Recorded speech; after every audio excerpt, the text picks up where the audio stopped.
Fala, galera do Aerocast. Bom, hoje o episódio vai rolar com 3 pessoas aqui. A gente está com, como que eu posso dizer, um membro novo da gestão da SPE que vai ser de 2021, 2022. Já estou trazendo ele aqui para participar do podcast. Então, se apresenta aí, Dan. Então, muito prazer, galera. Meu nome é Danilo.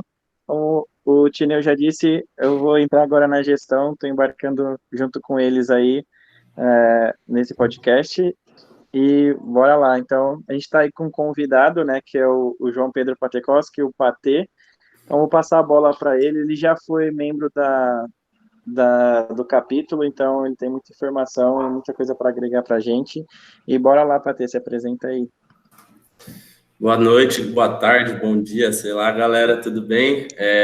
Primeiramente, obrigado ao pessoal do capítulo da Unifesp pelo convite. Meu nome é João Pedro Patê, para muitas pessoas da faculdade. Acredito que o pessoal mais novo não conheça por essa referência, já sou um pouco mais antigo aí, sou da turma 02 do BICT. Me formei no meio ali de 2019, na engenharia de petróleo. Atualmente, eu trabalho como supervisor comercial na Duracell, então estou lá há quase 3 anos, comecei como estagiário, fui efetivado ali como supervisor júnior, agora eu estou como supervisor sênior, trabalho ali na área comercial, como eu já mencionei, né, área de vendas. Acho que durante aí o episódio a gente vai falar um pouquinho mais no detalhe sobre o que eu faço aí no dia a dia, sobre algumas coisas que nem eu mesmo, quando estudante, imaginava que poderia ser feito ali. E participei do capítulo da SPE em 2017, 18, acho que foi isso. Fui ali presidente, foi super importante ali para minha formação. Abriu muito minha cabeça, expandiu horizontes ali, teve a questão do networking, que foi fundamental. E aí, tanto que quando eu recebi esse convite, seria até injusto da minha parte recusar, de tanto aí que a SPE foi importante aí na minha carreira. Então, acho que vai ser um bate-papo bem legal aí, e vamos que vamos. O Patê, queria te agradecer, né? Mas te agradecer agora aqui no episódio de novo, porque nem eu te falei, você já fez parte do capítulo, já fez sua parte dentro da universidade, está aqui voltando e colaborando com a gente. Acho que é isso. Essas pessoas que voltam e mostram como que estão hoje em dia, é um grande exemplo para o pessoal que está na faculdade ver os caminhos que a gente pode trilhar, pode ver que a gente não tem muitas empresas, muitas áreas que a gente pode explorar e conseguir aí ascender por diversas formas. Você falou que você está na Duracell faz 3 anos já, você já estagiou lá, né? Você entrou como estagiário e está na área comercial, parte de vendas. Como que foi esse comecinho? Na hora de buscar estágio, você já sabia que você queria ir para essa área? Porque você teve a experiência do capítulo também, acho que isso te ajudou um pouco a ver para onde você queria ir, para onde você podia ir. Como que foi esse comecinho? Cara, sinceramente, eu nunca imaginei trabalhar com vendas. Na real, eu não tinha muita ideia do que uma pessoa que trabalhava com vendas fazia exatamente. Mas, assim, eu acho que todo estudante ali de engenharia de petróleo, e quando eu falo isso, não é para desanimar nem nada, muito pelo contrário, mas a gente tem ciência de que o mercado é muito instável, é um sobe e desce quase que mensal, anual, então a gente tem que estar preparado ali para picos de alto e de baixo, e um desses picos de baixo ali, quando eu estava finalizando a minha graduação, eu falei, se eu ficar nessa ali, se eu ficar com a minha cabeça fechada, e se eu não expandir um pouco meu horizonte, pensar um pouco fora da caixa, pode ser que eu me frustre por não conseguir nada. E eu falei, aí eu pensei, né, cara, eu acho que eu preciso abrir o leque e pensar um pouco mais. A SPE foi muito importante. Alguns cursos também fornecidos pela própria SPE ou por capítulos parceiros, ou enfim, atividades extracurriculares foram importantes para abrir isso. E foi quando eu comecei ali a dar uma filtrada em empresas que, na verdade, eu achava bacana, assim, que tinha ali alguns valores parecidos com o que eu achava legal também. E aí veio a oportunidade, um processo ali na Duracell. Foi tudo meio rápido, assim, foram 3 etapas, acho que praticamente como um processo convencional ali, dinâmica, né? A primeira entrevista, a segunda entrevista. E aí, quando eu fui chamado, eu não acreditei, e aí eu pensei, será que eu estou fazendo a coisa certa, né? Que eu, como engenheiro, vou estar trabalhando ali com venda? O que eu vou fazer, né? Então, no começo, óbvio, deu um pouquinho ali do frio na barriga, mas eu acho que depois que a gente consegue abrir a cabeça, a gente começa a se entender melhor, né? A encontrar, no meu caso, encontrei um setor que eu jamais imaginei que eu fosse trabalhar e que hoje, graças a Deus, eu gosto muito, que estou aprendendo ainda diariamente, mas aí já veio a efetivação, já veio uma promoção, então eu acho que o recado que precisa passar é, não tenha medo de tentar, é melhor você tentar e depois se arrepender do que se arrepender de não tentar, né? E você ficar frustrado ali de não conseguir nada ali na parte da sua graduação. E não tem problema nenhum, cara, você trabalhar, você fazer um estágio em áreas que não são técnicas ali da engenharia, seja qualquer tipo de engenharia. O mercado está cada vez mais procurando por engenheiros, né? Então, eu acho que a gente tem que, primeiro de tudo, antes de pensar, pô, eu vou ser um engenheiro de petróleo e recursos renováveis, sei lá, mas que eu vou ser um engenheiro. Então, assim, eu vou entrar ali em qualquer empresa que esteja procurando. Acho que as vagas estão cada vez mais pré-requisito, estudante de engenharia, mesmo ali numa vaga de estágio para construção civil, ou de estágio para sei lá, uma montadora da vida. Então foi um frio na barriga, mas fui de cabeça. Acho que foi ali coincidente com o momento que a indústria do petróleo estava passando ali de baixa, mas deu tudo certo, cara. E hoje eu acho que mais importante é eu estar feliz, eu estar com uma estabilidade e estar aí aprendendo e crescendo sem deixar de estudar e aprender. Legal. E você falou que, né, que você começou a estagiar em São Paulo, né, foi o primeiro estágio. E como você conseguiu assim conciliar essa vida dupla e até tripla, né? Porque você foi atleta da faculdade e então dividiu os horários ali. Então, conta um pouquinho mais pra gente como foi essa primeira experiência assim de adaptação em vida de estagiário com a vida acadêmica e a pessoal também. É legal falar disso, né? Porque às vezes a galera fica procurando emprego só em Santos, ou acho que vai trabalhar só em Santos, sendo que tem um leque muito maior aí para a gente explorar. Sim.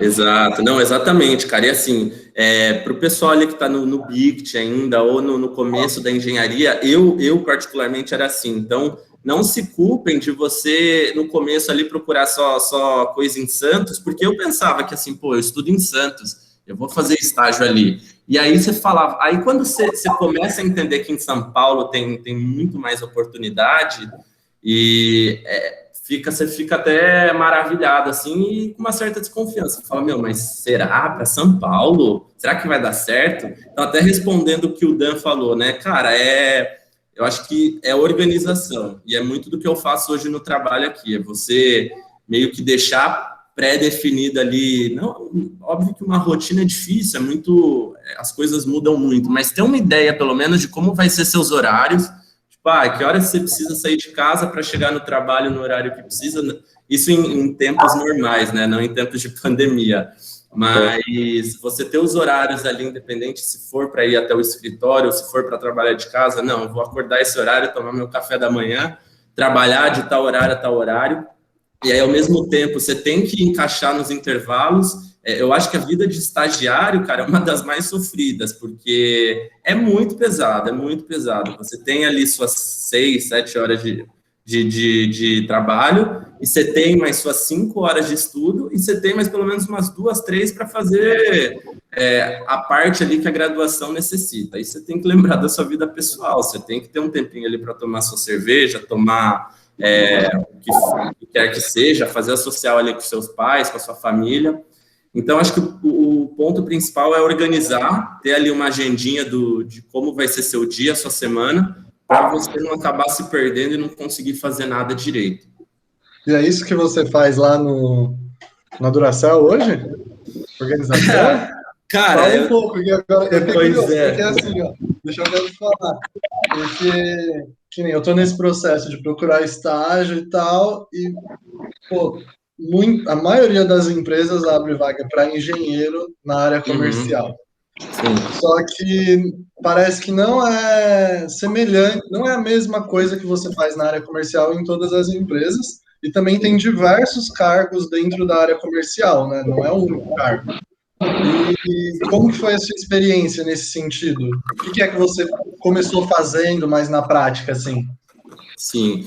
Não, então, cara, como eu falei e você disse agora também, toda empresa tem uma área comercial, porque acho que o objetivo de 98% das empresas, de certa forma, é o lucro, né? Você ter ali a rentabilidade que você tá fazendo o investimento. E só que assim, cara, depende muito do setor que a empresa trabalha, né? Então, por exemplo, na Duracell, aqui no Brasil é focado em pilhas e baterias de bens de consumo, né? Que a gente usa diariamente em casa e tal. Só que a Duracell é uma empresa muito grande mundialmente, é uma empresa americana,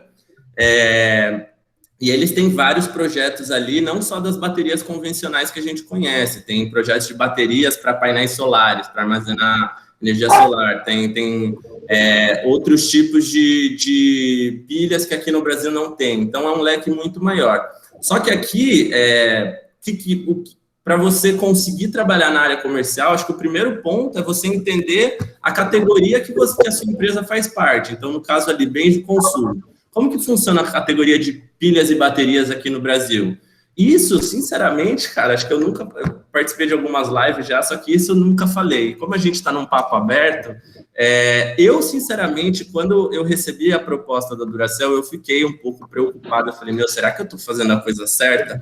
Porque a primeira coisa que vem na cabeça você nem usa mais pilha direito em casa. A máquina fotográfica você usava há 10 anos atrás, hoje em dia tudo no carregador. E aí você fica... Só que aí a gente vive numa bolha, né, cara? E aí você esquece que, assim, você tem diversos setores, todas as empresas precisam de pilhas, de baterias para o funcionamento. Isso ali desde a parte corporativa, de escritório e tal, para a parte técnica, necessariamente, né? Tipo, para funcionamento de equipamentos, de máquinas, etc. Então, o primeiro de tudo ali foi entender como é que é a categoria de pilhas e baterias aqui no Brasil, e entrando até no meu dia a dia, cara, eu acho que, outro ponto que também você tem que entender da empresa é assim, como é que funciona a hierarquia ali, basicamente, igual você falou, cada empresa tem um cargo lá que é um nome diferente, mas na verdade às vezes é a mesma função. Então, acho que primeiro é você entender qual é seu cargo, qual é a sua função ali, e saber que cada empresa tem um nome diferente ali, mas às vezes é a mesma função, é uma estrutura diferente, às vezes ela é um pouco maior, às vezes ela é um pouco mais enxuta, aqui no Brasil a Duracell é um pouco mais enxuta. Então, voltando agora para a questão, como é que é mais aqui meu dia a dia, como é que eu faço?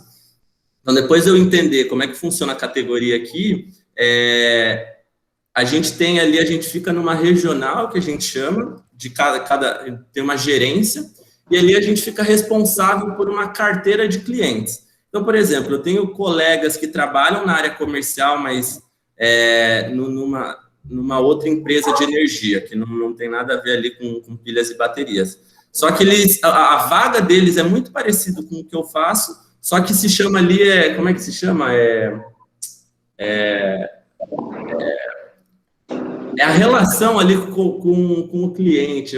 Me fugiu agora o nome do cargo ali do pessoal, mas assim, o que eu quero dizer é que é o mesmo cargo para nomes diferentes, entendeu? E no caso para áreas diferentes, porque lá eles trabalham com gestão de energia e aqui eu trabalho com pilhas e baterias. Mas o ponto é, a área comercial você vai ter ali a sua carteira de clientes que você vai ficar responsável e Acho que o ponto principal que todo mundo linka à área comercial é você atingir as metas, né? Que nada mais são os objetivos estipulados no ano.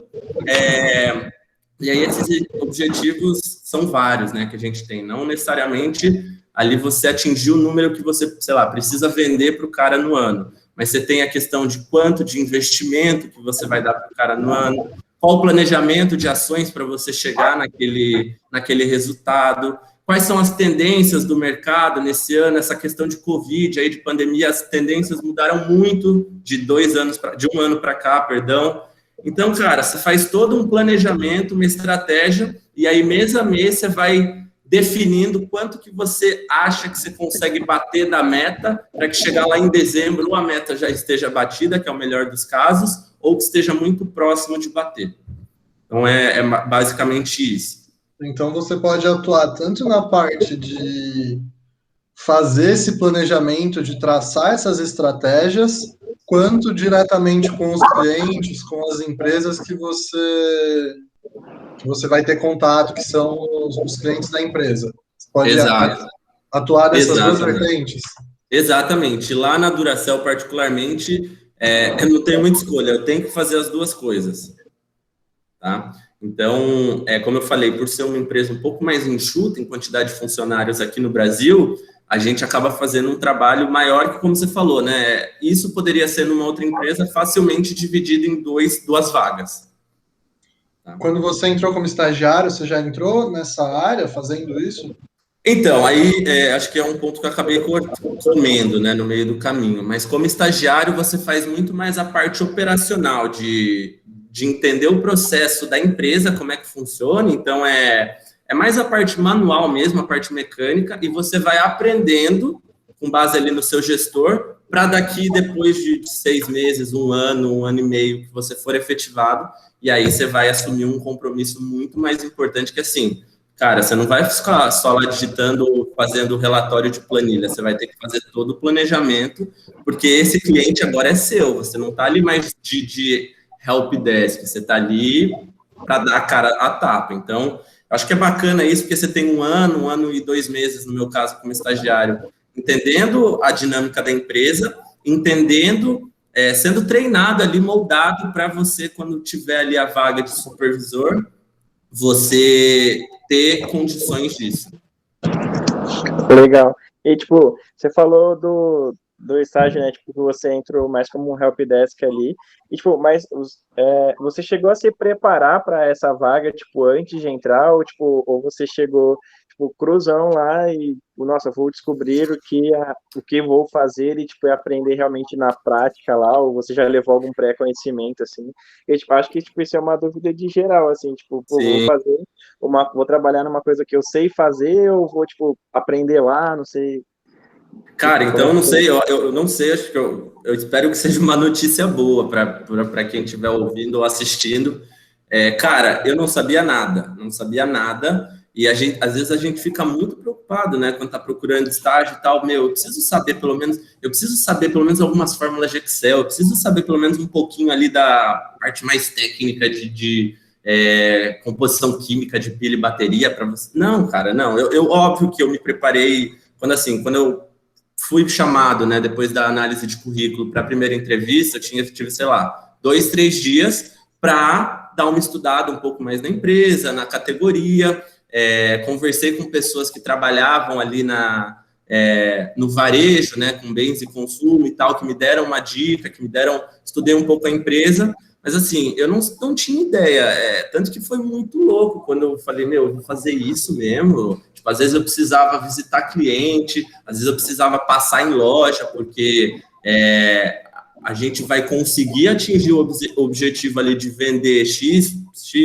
milhões para um cliente no ano, e isso a gente precisa garantir que lá na ponta o cliente está fazendo o dever de casa dele. Então, tipo, passava em loja e tal, era uma coisa assim, surreal. Então, mas eu não sabia nada, me preparei ali na semaninha do processo e deu certo. Acho que o mais importante é mostrar que você está super afim. Acho que um ponto, até não querendo me esticar muito, mas uma dica para os engenheiros aí de petróleo, o pessoal do BICT, que vão fazer entrevista para uma área que não tem muita relação com engenharia de petróleo, recursos renováveis ou qualquer coisa, você se preparar para falar, tipo, porque eles vão te pressionar no sentido, mas se você, como engenheiro de petróleo, o que você está fazendo aqui? E é a mesma pergunta que a gente faz também. Só que assim, pelo menos naquele momento você precisa mostrar para ele que, não, o que eu quero é aprender, eu quero estar fazendo parte da empresa, é uma empresa muito renomada, uma empresa isso e aquilo, eu estou querendo abrir um pouco mais meu horizonte, porque eles ficam muito preocupados de contratar um engenheiro de petróleo, de ser uma área muito específica, passar 2, 3 meses eles perderem o estagiário e assim, ser pior para eles, porque eles acabaram investindo em algo que depois não deu certo, ter que refazer o processo, foram 3 meses perdidos. Então, assim, eu acho que é uma preocupação nossa, mas se prepara para isso, para ter ali na ponta da língua uma resposta de que convença o cara de não ficar na dúvida de assim, mesmo você sendo uma área específica, que vai dar tudo certo você trabalhando ali com energia, com pilhas e baterias, em banco, qualquer coisa que seja. Acho que você tem que ser mais articulado do que ter conhecimento técnico, né? Sobre o que você está... Exato. Eu não sei se ainda existe no BICT, nas engenharias, uma matéria eletiva que eu fiz chamada Comunicação Científica, eu acho que esse é o nome. Era com o Cristofoletti, vários professores, e, cara, aquela matéria, assim, foi uma matéria que, na época presencial, que era até um tipo, não de terapia, assim, mas era porque você estava muito ali na parte técnica, no primeiro ano de engenharia, todo mundo sabe que é metralhadora, tipo, você não tem tempo para nada, mas, cara, aquela matéria foi muito importante para, não que eu preciso falar em público hoje, às vezes eu preciso fazer alguma apresentação e tal, mas para eu saber conversar, sabe, cara, para eu perder um pouco a timidez, para eu saber me articular, como você falou. Então, assim, algumas matérias ali, técnicas de negociação, que hoje eu faço muito, né, negociar e tal, são eletivas que, às vezes você fala, nada a ver com engenharia, né, por que eu vou fazer isso? Mas são opções para você abrir ali seu leque. E, tipo, se não der certo com petróleo, tá tudo bem. Como eu falei, mais importante é você estar bem, você estar feliz, você estar com estabilidade numa empresa, ainda mais em tempos difíceis como esse de pandemia, que, tipo, eu conheço ali vários colegas que trabalham hoje com petróleo, que eles ficam preocupados de, tipo, dia seguinte chegar uma conversa ali e, sei lá, ser desligado da empresa ou isso e aquilo, porque é muito sobe e desce, né? Mas essas matérias eu lembro que, assim, eu fiz naquela época, não vou mentir, eu fiz para cumprir horas, mas depois eu vi que, cara, foram muito importantes e para eu saber articular, como o Tineu falou. O Patê, eu estava trocando essa ideia com o Dan, né, Dan? Dessas matérias que são eletivas que a gente precisa fazer aqui na engenharia. E aí a gente estava vendo algumas matérias, olhando a grade e tal, e a gente viu que alguma das matérias do BICT é a matéria de empreendedorismo, matéria de técnicas de negociação. Essa daí eu tinha falado para ele, a gente estava conversando sobre ela hoje, e a gente não tinha nem essa noção. Eu não tinha, né, Dan? Não sei se você já tinha essa visão mais ampliada, mas eu não, cara, eu ia fazer porque é letiva, e agora você dando esse toque, eu acho que o aproveitamento da matéria vai ser até diferente. Sim. Porque é bem o que você falou, a gente fica muito querendo ser técnico, né, na área que a gente está estudando e tal, tanto que a gente, se for parar para ver, eu vou até entrar em outro assunto aqui, porque se a gente for parar para ver, a gente fala muito de petróleo, porque a gente faz petróleo, energias, e essa vaga que você pleiteou, não precisava ser engenheiro de petróleo, né? Poderia ser engenheiro ambiental, por exemplo. Poderia, total.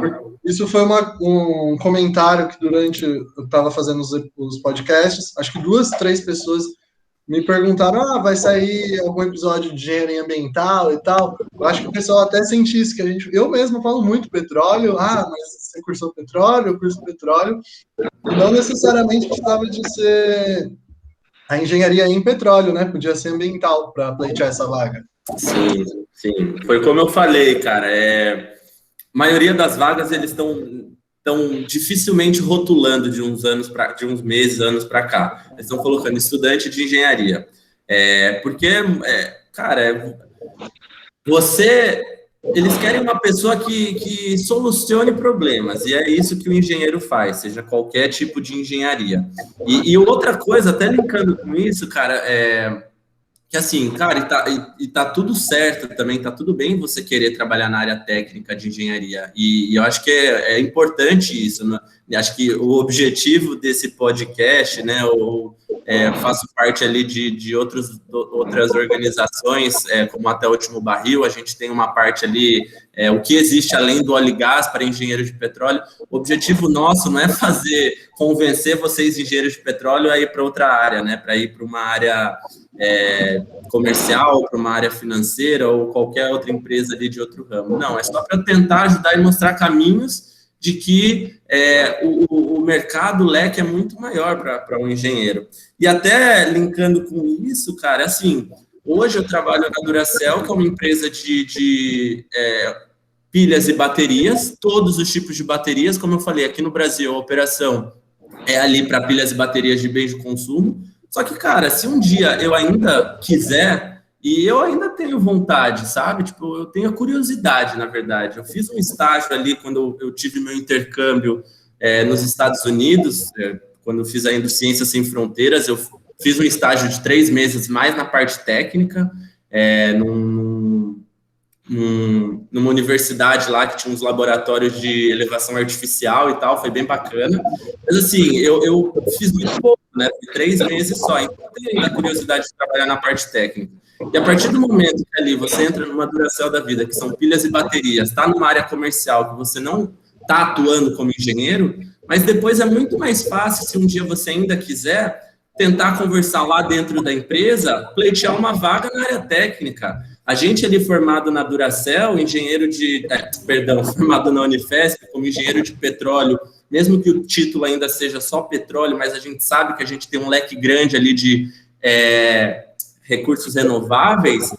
Se um dia quiser, cara, pleitear uma vaga ali na Duracell para trabalhar nesse projeto ali de baterias para painéis solares, está muito mais linkado com a minha área de formação. Então, mesmo se você trabalhar ali num estágio, ali numa empresa de iogurte, vamos supor, cara, se você quiser, você entrou ali como marketing, ou como trade marketing, ou como financeiro, abriu uma vaga ali na parte da fábrica de produção, você vai ver tudo aquilo que você viu em operações unitárias, 1, 2, óbvio que algumas coisas diferentes, mecânica dos fluidos, isso. Então, assim, cara, eu acho que é muito mais importante você, nesses momentos difíceis de achar na área de óleo e gás, mas ainda assim, você querer trabalhar na parte técnica, atuar como engenheiro, e entrar numa empresa diferente do que você estuda, depois ali dentro é muito mais fácil de você atuar como engenheiro.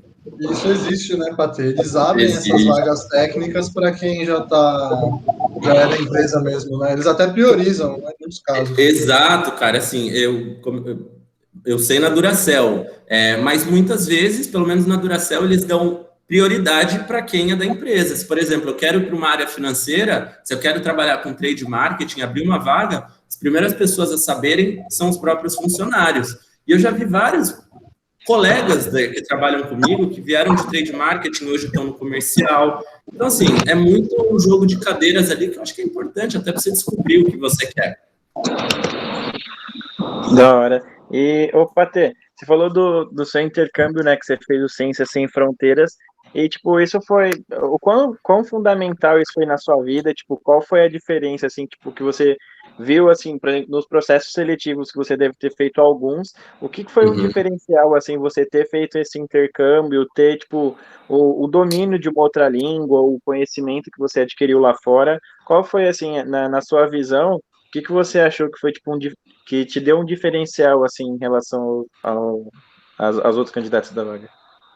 Olha, Dan, acho que é um ponto importante, né, tipo, do meu currículo. Quando a gente está lá procurando estágio, a gente quer vender nosso peixe, então a gente fala isso. Mas eu acho que foi muito mais importante para mim do que para a própria empresa de levar isso como um diferencial. Então, a mensagem que eu quero passar, assim, óbvio que foi relevante eu ter feito o intercâmbio, mas eles levam muito mais em consideração, tipo, o que você aprendeu com aquele intercâmbio.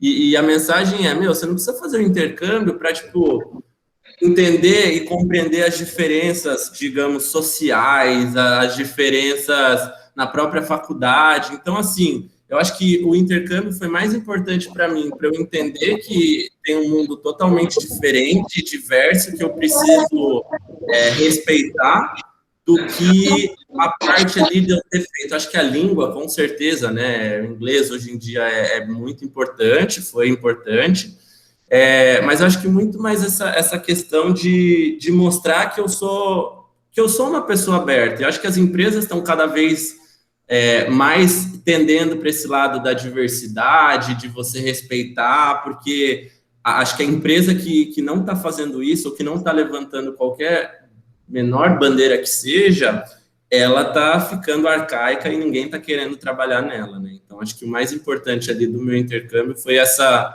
abertura ali de conhecimento, conhecer outras culturas, respeitar, e a questão da língua foi importante também.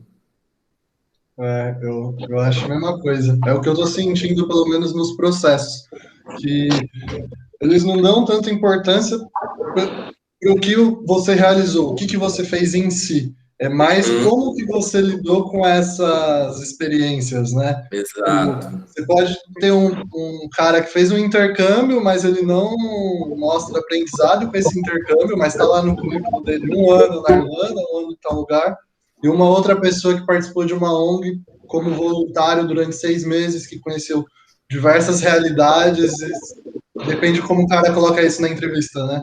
Pelo menos isso que eu vejo sentido.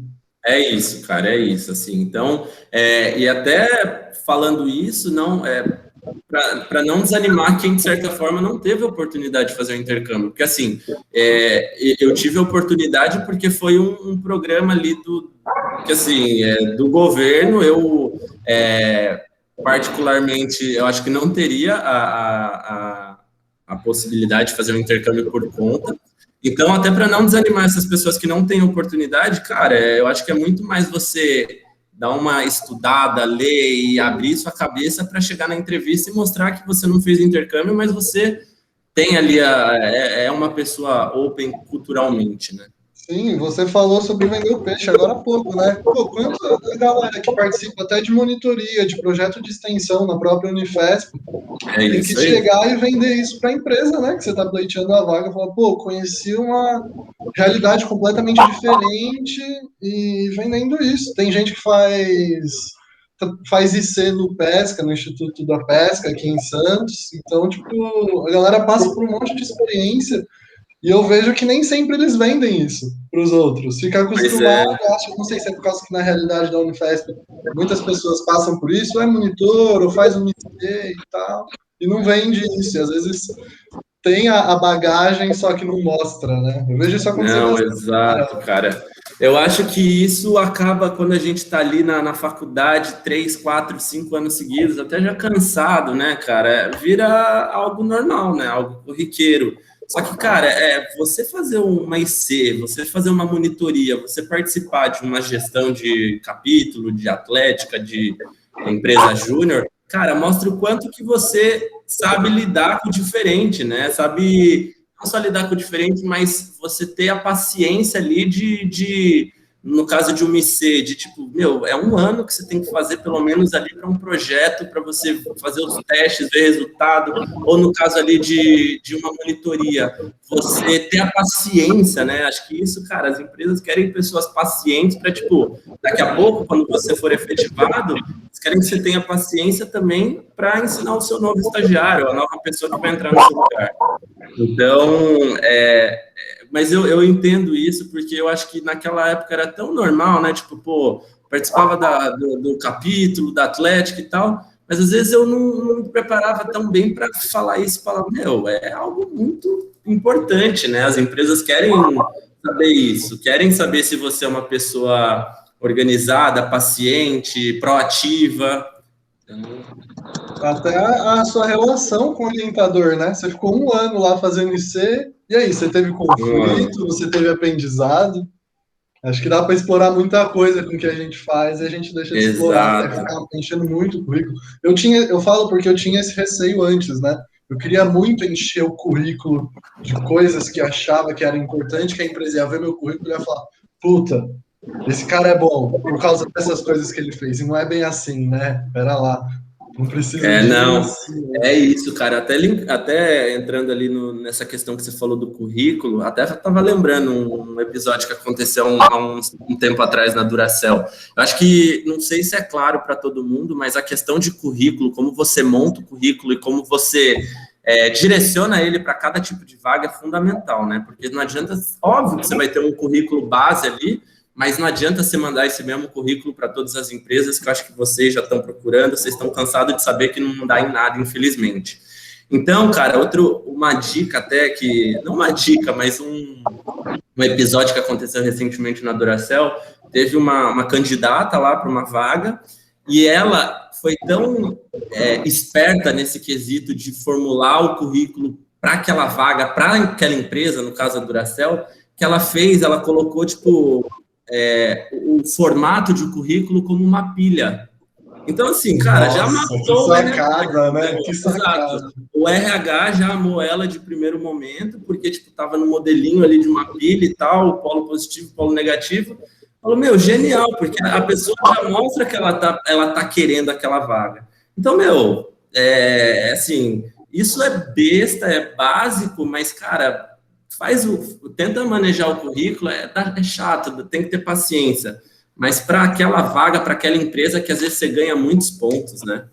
Sim, o que eu estou gostando de fazer, às vezes a gente fica com essa ansiedade, com medo de não conseguir estágio. Eu estou nesse processo, como eu falei, mas eu estou tentando, tipo, ver bem o que eu quero e não simplesmente mandar para todos os estágios que estão abertos, assim, fazer uma pré-seleção, ver realmente os lugares que eu quero trabalhar, que eu acho que isso talvez não faça uma diferença visível, mas eu acho que na prática vai fazer, quando eu chegar lá na entrevista e souber mais da empresa que eu estou entrando. Realmente querer construir uma carreira lá, puta, eu acho que é muito diferente. Então eu estou reduzindo até os lugares que eu estou mandando meu currículo e dando mais atenção em todo o processo que acontece, porque é um processo longo, né? Não é um processo. Eu tenho certeza que a galera que está, você também deve ter passado, que eu acho que já estava nesse formato, são testes de 40 minutos, aí tem fit cultural, tem lógica, tem inglês. E aí você repete isso para outra vaga, e você repete para outra vaga, você acaba cansando e não dando nem tanta atenção, né? Acho que isso acontece bastante. Eu tentei reduzir. Acho que vamos ver. Tô no caminho. Não, é isso aí, cara. Eu acho que isso que você falou é extremamente importante. Você, às vezes, dá um pouquinho mais de tempo para aquela vaga ali, para aquela empresa, faz diferença, assim, no resultado final, com certeza. Ô, Patê, agora mudando um pouco de assunto, é algo que eu já até troquei ideia com o pessoal da minha sala e tal, do nosso grupo. Eu vi que, eu até quero realmente saber sobre essas coisas. Você está participando de uma outra organização, né, do Até o Último Barril, e tem pessoas dentro dessa organização que você estudou, que você fez a graduação junto. Acho que o Arthur, né, não sei se tem mais gente. Como que você, não é nem como, mas fala um pouquinho desse processo, porque eu particularmente acho isso muito bom e um desperdício, você montar um grupo bom na universidade, você ter bons amigos até no dia a dia da universidade que tem habilidades específicas, que você começa a notar isso dentro do seu grupo, que vocês são diferentes, mas que um é mais produtivo, o outro é mais técnico, o outro é mais comunicativo. E isso pode gerar frutos, pode gerar algo lá na frente, depois de você sair da universidade, né? Não é simplesmente, acabou a faculdade aqui, cada um pro seu canto. E, como que foi esse processo aí que aconteceu? Porque eu acho isso genial, é algo que não é muito comum. Eu acho isso assim, muito legal, é muito bom mesmo isso daí. Cara, acho que você falou já muita coisa. O que eu sentia muito era esse contato, por mais que eu entrei ali no Até o Último Barril no meio da pandemia, mas acho que eu sentia que, assim, eu trabalho bastante, trabalho muito, mas eu sentia a falta de, tipo, como que eu podia retornar, tipo, um pouco mais para os jovens. E eu via muito jovem desanimado, assim, até pela questão da engenharia de petróleo, às vezes não ter tanta vaga quanto a gente estava esperando. Eu até escrevi um artigo com o Arthur, né, que você mencionou sobre isso, tipo, a gente tentando abordar. Então, cara, eu acho que é extremamente importante essa questão de não manter só uma amizade de graduação, porque a gente nunca sabe o dia de amanhã, né? O mercado muito louco e, sei lá, pode ter muita dança de cadeira. Então, óbvio que eu não sou amigo do Arthur ou de qualquer outro colega meu de faculdade para pensando ali, meu, e se um dia eu perder emprego, né?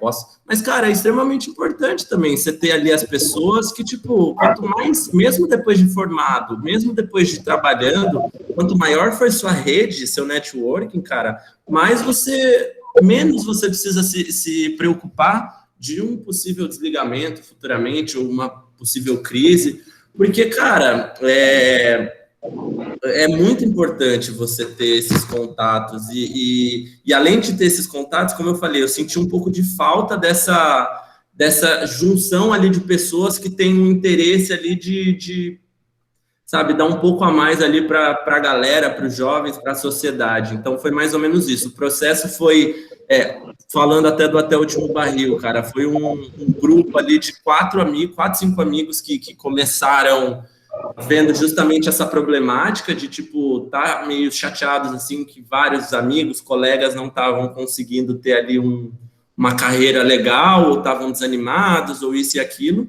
E aí foi crescendo, eles foram fazendo algumas parcerias, eles também já tinham uma rede ali de um networking muito grande, com pessoas tanto da indústria de petróleo como de outras indústrias.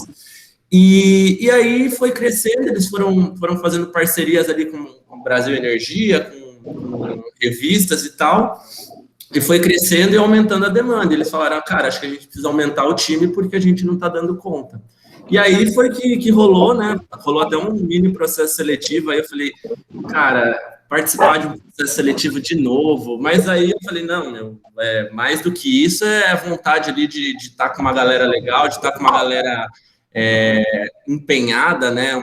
Uma galera que está com um objetivo parecido com o meu. E é muito legal, tipo, ver as pessoas, depois que montou o time e tal, a gente se dividiu. Até o Último Barril, ele tem algumas áreas. Então, tem ali o que eu e o Arthur, a gente faz parte, o que existe além do Aligás para engenheiros de petróleo. Tem ali também a questão do hackathon, que é uma problemática que foi lançada ali com vários desafios para a parte onshore, super legal também, que está atualmente aberta as inscrições, acho que até semana que vem está muito concorrido, está bem legal, com parceria com outras empresas e tal. Tem o projeto Caro, que é um pouco mais ali do onshore da parte regulatória, e tem a parte de energias renováveis também, que está um pouco mais no começo. Mas, cara, foi basicamente isso, assim, uma galera toda ali, pessoas totalmente diferentes, como você falou, umas mais comunicativas, outras mais técnicas, isso e aquilo, mas que estavam com um objetivo em comum que eu, de certa forma, sentia falta. Eu sempre fui muito ativo na faculdade, participei da SPE, da Atlética, de time de vôlei e tal, e sentia faltava alguma coisa além do trabalho, sabe? Então foi bem bacana. Tá sendo bem bacana. Ainda mais que você já era assim, né, na universidade. Eu acho legal falar isso porque a gente tem uma visão um pouco... Eu, pelo menos, tinha uma visão um pouco mais limitada sobre isso, né? A gente pensava assim, graduação, vou participar dos projetos para conseguir um emprego e seguir minha carreira.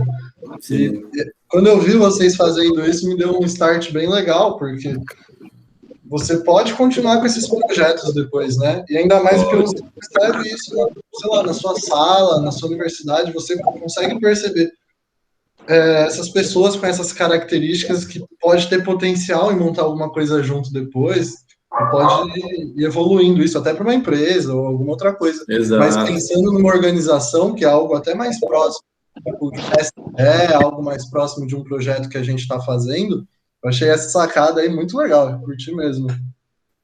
Que bom, cara, a gente está feliz aí com os resultados, está no começo, muitas coisas a gente está aprendendo ainda, mas está feliz com os resultados aí, o pessoal tá curtindo, ver esses feedbacks aí como o seu são muito legais aí para a gente continuar.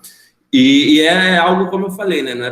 O objetivo não é atrapalhar no emprego, demandar tempo. A gente alinhou tudo isso no começo, eu tenho tantas horas por semana para focar nisso e tal. E mais, de certa forma, você dá uma desligada ali, você tem as suas obrigações e tal, mas você vê outra coisa diferente ali do seu trabalho, é bem bacana também.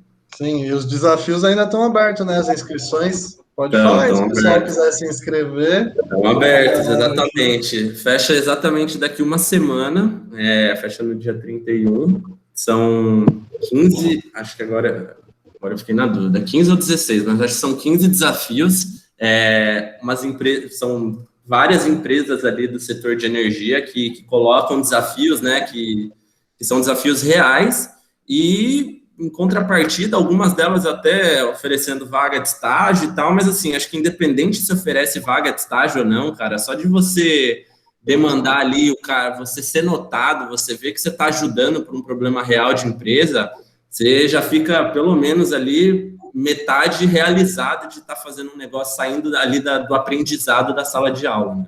E é aquilo que a gente falou, né? Isso já é uma experiência que você pode contar depois numa entrevista. O que isso te agregou? Exato, Eu, pelo menos, tento ver exatamente. por essa ótica. Não necessariamente eu Exato. vou conseguir um estágio naquele momento, mas eu vou passar por situações que eu nunca passei, que eu vou poder falar, pô, dentro daquele desafio eu tive que lidar com pessoas assim, assim, assim. Exato.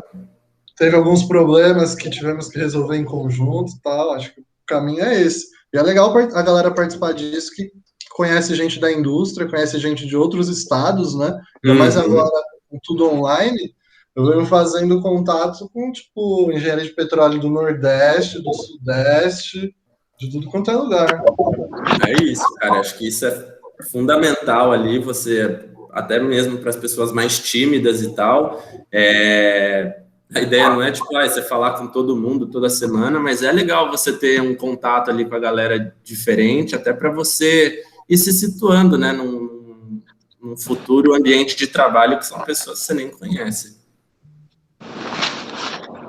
Da hora. E, ô, Patê, fiquei pensando assim, né? Você falou tava falando dos processos seletivos, né? Que, tipo, que você se enfiou num outro processo seletivo assim, foi tipo voltar. E como foi assim, tipo, você voltar assim de um processo, num processo seletivo que você, tipo, ficou um bom tempo sem participar e, tipo, conta um pouco mais assim, voltando até, tipo, por exemplo, no seu cargo da Duracell, assim, tipo, no seu estágio do processo seletivo, depois que você passou da fase né, da seleção inicial que eles fazem do currículo, Sim. tipo, como foi a experiência, assim, em relação ao processo seletivo, às dinâmicas e perguntas? Porque, tipo, você falou que você se preparou bem, assim, em relação, tipo, a conhecer um pouco a empresa, mas até que ponto eles perguntam, tipo, de fato sobre a empresa, até que ponto é necessário saber sobre a empresa, tipo, Uhum. mais assim, uma pergunta mais sentido, tipo, de como se preparar para uma entrevista de emprego, por exemplo. Sim. Falaram inglês? Teve a entrevista toda em inglês? Você teve que Pois é, desenrolar? então, não, vamos lá. Acho que vou responder em duas partes. Primeiro, o segundo processinho seletivo ali para participar do Até o Último Barril. Cara, é muito louco, porque assim, eu me preparei bem menos, óbvio que eu me preparei, mas a partir do momento que você não tem obrigação daquilo, é muito mais leve, né? E isso é difícil você ir para uma entrevista leve, por mais que você esteja ali. Mas como eu já tinha ali meu emprego e tal, e não era objetivo eu conseguir nada, foi muito mais tranquilo. Então, me preparei bem menos, me preparei, né, para ver como é que ia ser e tal, mas foi muito mais tranquila. Sobre a da Duracell, cara, a entrevista, pois é, eles exigiam inglês avançado, né, porque é uma empresa americana, mas teve, na verdade, acho que nem teve, não teve entrevista ali na parte do inglês. Acho que teve umas arranhadas ali mas acho que era só para ver se eu ficava nervoso. E aí a gente trocou meia dúzia de palavras só e não teve. Mas assim, me preparei com inglês, eu já tinha voltado do intercâmbio, né? Então eu estava com o inglês ok. Mas eu acho que às vezes até isso, cara. Às vezes, por mais que a vaga exija Excel avançado, inglês avançado, você não pode deixar isso como barreira. Você tem que, assim, eu sei isso, eu não vou conseguir aprender mais inglês de uma hora para outra, de uma semana para cá. Excel, até você pode dar uma recapitulada de algumas fórmulas que você lembre e tal. Mas dificilmente ali eles vão te pedir para você fazer um negócio na hora. E como eu falei, eu acho que está mudando um pouco isso. As empresas, seria o ideal, elas querem ver se você está com vontade de aprender. E se sabe um pouquinho de Excel, se sabe um pouquinho de inglês, no dia a dia você vai aprender de verdade. E até para mim, no Excel, né? Eu tinha feito alguns cursos em workshop da SPE, ou workshop ali de SPE de outras faculdades ali de Santos. Estava com alguns cursos legais em dia, só que, eu não usava aquilo, né? Então, até mesmo na graduação a gente usava muito pouco. Então, você vai aprender mesmo fazendo. E aí, tanto que depois que eu comecei a trabalhar na Duracell, eu sofri no Excel no começo, porque eram umas fórmulas que eu já até tinha aprendido, mas eu não lembrava, não sabia para que eu ia usar. Então, acho que eu me preparei com questão de estudar a empresa e tal, acho que isso foi importante, eles perguntam bastante, né, para ver se você sabe. Mas questão de inglês e parte mais habilidade técnica, Excel ou outros programas, às vezes eles só perguntam para saber se você sabe. Numa outra entrevista que eu fiz, que não foi na Duracell, eles perguntaram quais fórmulas de Excel eu sabia. Quais fórmulas de Excel você sabe? Mas aí já dá para trocar uma ideia. As fórmulas que você já viu, você não precisa saber fazer na hora, né? Exato, exatamente. Então, acho que dá até para falar, já tive contato com tais fórmulas, mas, sei lá, não pratico e tal, né? É isso, exatamente, assim, acho que você precisa saber um básico ali de Excel, nos dias de hoje é extremamente importante, saber um PROC-V, saber uma tabela dinâmica, como que você faz, saber, enfim, alguns filtros e tal, fazer gráfico, mas eu acho que é mais isso, você falar que você sabe, mas você não tem a prática, é super entendível, porque você vai ter a prática trabalhando. Isso daí você consegue estudar em casa mesmo. Eu estava procurando uns cursos de Excel e tal. Pô, tem videoaula de 1 hora aí eu criei uma empresa fictícia com alguns problemas e fui aplicando as fórmulas. Você já começa a entender como que funciona a fórmula e tal. Você aprende muita coisa. Acho que é isso. Dan, você tem alguma dúvida aí? Não, tô bem contemplado. Deu uma animada assim, porque tipo, a gente às vezes fica buscando tanta vaga de estágio, tipo, igual você falou, né? Para não colocar barreiras assim, acho que é um toque bem importante, porque tipo, meu inglês não é avançado, mas tipo, eu entendo bem inglês, assim. Mas aí você vê lá, inglês avançado, precisa de Excel, não sei o quê. Aí, tipo, pô, não tenho isso, será que eu... Você já desiste sem menos terminar, né? Eu acho que assim, você não pode mentir, né? Você não pode falar que você sabe alguma coisa e você acabar não dominando ou não sabendo. Eu acho que a partir do momento que você ser franco e sincero, até na hora da entrevista, como vocês falaram, fala, cara, eu entendo bem do inglês, sei falar, só que assim, eu não pratico tanto, então eu preciso aí de um tempo, um up, ou a mesma coisa de Excel. Cara, eu tenho, já aprendi, já fiz alguns cursos legais, sei fórmula X, Y, Z, mas acho que eu vou aprender mesmo mais Mas, cara, acho que o principal da entrevista não é essa parte técnica, é você mostrar que você quer aquela vaga e pensar ali, o que possivelmente eles vão perguntar que podem me deixar na parede para eu não ficar tão nervoso, como foi o caso que eu falei. Mas você é engenheiro de petróleo, trabalhar aqui numa empresa de iogurte, o que tem a ver? Você não vai querer sair depois? Opa, teve alguma característica, algum ponto assim que você vê que, tipo, fez aquele diferencial que a vaga foi sua? Eu acho que, deixa eu até completar, para a galera não pensar que querer fazer igual, ter a mesma característica e tal, porque eu acho que vai muito de pessoa para pessoa e cada um consegue a vaga com a sua característica, né? Eu acho que tem que identificar e tal. Mas você lembra, assim, alguma coisa que te destacou, que foi algo que fez olhar para você com outros olhos e falar, não, acho que quero ele aqui na Duracell? Cara, eu acho, assim, vou ser até repetitivo, mas eu acho que nessa entrevista da Duracell foi, tipo, eu já tava até, falei, preciso conseguir esse estágio, eu tava bem animado e tal, mas eu mostrei de tudo que é jeito que aquela vaga ia ser minha. Então, assim, dei uma estudada até nas últimas entrevistas que eu falei, eu preciso mostrar que eu conheço essa empresa. Dei uma estudada um pouco a mais da empresa, assim, detalhes que eu não ia usar na entrevista, mas eu quis mostrar, quis falar desses detalhes para eles verem, olha, ele realmente conhece. Você, mesmo não perguntando, você colocou isso. Eu falava, porque assim, aproveita, você estudou aquilo, não deixa, não joga fora, exatamente, usa, nem que seja de uma forma. Óbvio que se for uma coisa que não cabe no momento, você não vai falar isso, mas quando tiver oportunidade, você fala. E eu acho que, assim, cara, na questão da vaga comercial, eu acho que a minha participação em organizações foi muito importante, que eu eu sempre fui uma pessoa comunicativa, mas fez eu ser uma pessoa ainda mais comunicativa e articular melhor as coisas. Acho que o engenheiro, da sua própria natureza, ele já sabe ali fazer uma boa articulação, resolver bem os problemas, mas eu acho que o que juntou foi a vontade pela vaga, mostrar que engenharia de petróleo não seria um empecilho, e de eu me mostrar comunicativo e mostrar que eu participei dessas organizações de lidar ali com grupos e pessoas. Acho que é isso, Patê. Você quer deixar algum recado aí pra galera?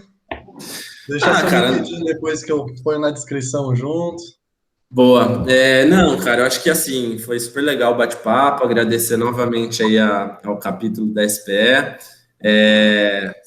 Até falando com vocês aí, deu uma saudade de organizar o workshop, de fazer as reuniões. Eu sei que às vezes tinha umas farpas entre etapas e beijos, é normal isso em todo lugar, na empresa é assim também.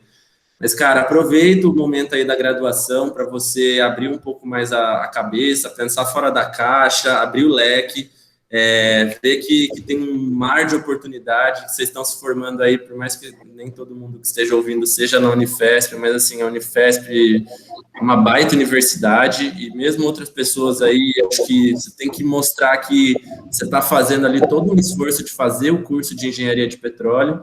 Você está ali sendo formado para resolver problema e uma hora vai aparecer, cara. Fica tranquilo, a gente desanima, a gente anima, a gente desanima, fica preocupado. Uma hora vai aparecer a vaga lá tão desejada e tá tudo certo se for com a área técnica de petróleo, ou se não for, tá tudo bem. Mas desejo aí para todo mundo muito boa sorte. E quem quiser contato aí, que tiver alguma dúvida, estou aberto. O Tineu vai colocar meu LinkedIn lá, João Pedro Patekoski.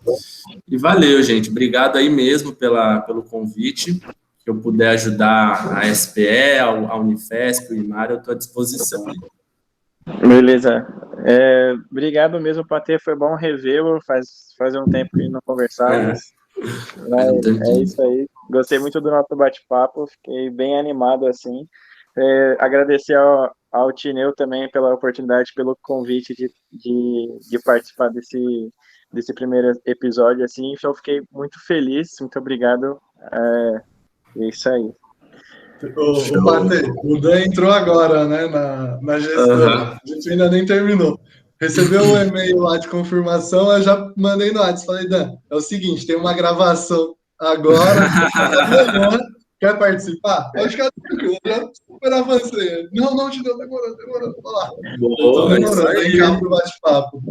Mas fazer. Assim que começa, cara. Parabéns aí pela. Boa sorte até para a nova gestão aí que tá entrando. Vai ser bem bacana aí, vocês vão ver que vai ser bem importante. Daí é macaco velho, já participou de tudo aí. É isso aí. Não, mas isso é ótimo, é isso aí. Mas é isso aí, Patê. Obrigadão mais uma vez, cara. Realmente fico muito feliz com ver vocês voltando aqui, participando, passando toda a experiência. Acho que isso, ainda mais nessa situação que a gente está, isso motiva a galera, ajuda, mostra outros caminhos, como eu já falei. Então é isso aí. Obrigadão mesmo pela participação e até um workshop aí, uma outra palestra que tiver. Fechou? Com certeza. Valeu, gente. Obrigadão aí, viu? Valeu, galera. Um abraço. Obrigado. Tchau, gente. Tchau.